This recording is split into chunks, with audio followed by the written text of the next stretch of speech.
People tend to forget that Zionism began as a project of evangelical Christianity. Long before Jewish intellectuals suggested the idea of creating a Jewish state in Palestine, this was quite a vision supported by many evangelical Christians on both sides of the Atlantic. And the motivation was anti-Semitic in a way, because in the vision of evangelical Christianity, a millennialist view could only be implemented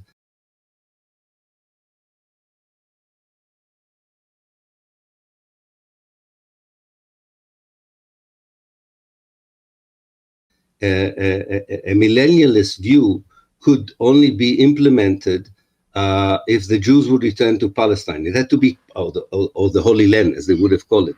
Namely, you could not have the end of time, the resurrection of the dead, the return of the Messiah, without the return of the Jews to Palestine.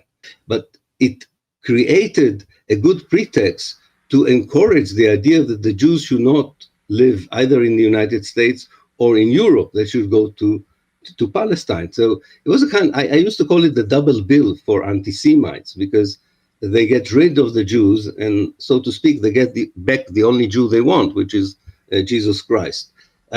This is very important. Now, this kind of group was very important among the British policymakers. And Lord Balfour, who is behind the Balfour Declaration,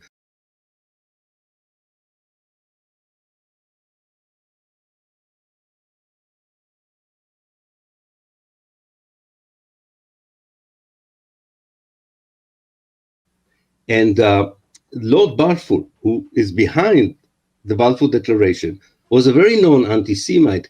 His greatest worry was that anti-Semitism in Russia would push hundreds of thousands of Jews into Britain. So he legislated in 1906 the Aliens Act in the British Parliament that was specifically meant to disallow British refugees from Russia to come to Britain. Not surprisingly, when he began his connection with the Zionist movement, he saw even a better solution than trying by force to prevent Jews from Eastern Europe to come to Britain. It was better to reorientate them to Palestine. On top of it, he was told by British imperialist strategists that a Jewish Palestine would justify the integration or the incorporation of of Palestine within the British Empire. Because we have to remember, we're talking at a time when Palestine is still part of the Ottoman Empire, but those who fight against Turkey, Austro-Hungary, and Germany begin to envision how they will divide the spoils, who would have what. And a strong connection with the Zionist movement enabled Britain to say to France and other allies, Palestine should be part of the British sphere of influence because of its special connection with the Zionist movement.